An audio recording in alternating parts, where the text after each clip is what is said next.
तुमच्या शेताच्या लांबीनुसार तुम्ही कोणती ठिबक वापरावी अशी एक व्हिडिओ मी बनवली होती।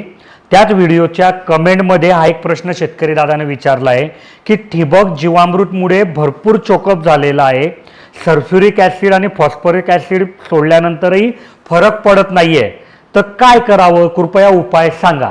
तर हे बघा, जीवामृत सोडल्यामुळे ठिबक सिंचन बंद पडतं, हे भरपूर ठिकाणी शेतकऱ्यांना अनुभव येतो। तर हे का होतं, कारण तुमच्या जीवामृतमध्ये जर ते शेणाचे वगैरे काही कण राहून गेले असतील ना, तर ते तुमचे ड्रिपर बंद करतात। तर तुम्ही कुठल्याही प्रकारचं जीवामृत वापरण्याच्या आधी ते व्यवस्थित गाळून जर घेतलं तर हा प्रॉब्लेम तुम्हाला येणार नाही। दुसरं की कुठलंही जीवामृत वगैरे दिल्यानंतर किंवा रासायनिक खत सुद्धा दिल्यानंतर थोडंसं 5 मिनटं 10 मिनटं नळ्या स्वच्छ करून घेतल्या पाहिजे स्वच्छ पाण्याने, की जेणेकरून त्याचे ट्रेसेस तिथे राहणार नाही।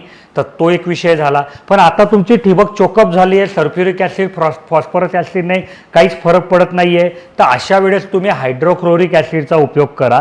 कसं करा की तुमचं समजा पीक उभं असेल तर तुम्ही काय करा की संध्याकाळच्या वेळेला साधारणपणे 4 वाजता 5 वाजता वेंचुरीच्या किंवा फर्टिलायझर टँकच्या माध्यमातून ॲसिडयुक्त पाणी तुमच्या नळ्यांमध्ये भरा आणि शेवटच्या ड्रिपरमधून थेंब थेंब पाणी पडलं की ते मोटर बंद करा।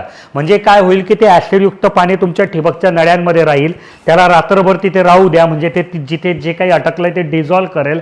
आणि सकाळी आधी फ्लशवार उघडा, मोटर चालू करा, म्हणजे पाईपलाईनमधलं ॲसिड बांधावर निघून जाईल। नंतर एंड कॅप उघडा, फ्लशवार बंद करा, म्हणजे सर्व नळ्यांमधलं ॲसिड बांधावर निघून जाईल आणि तुमची ठिबक सुद्धा स्वच्छ होईल।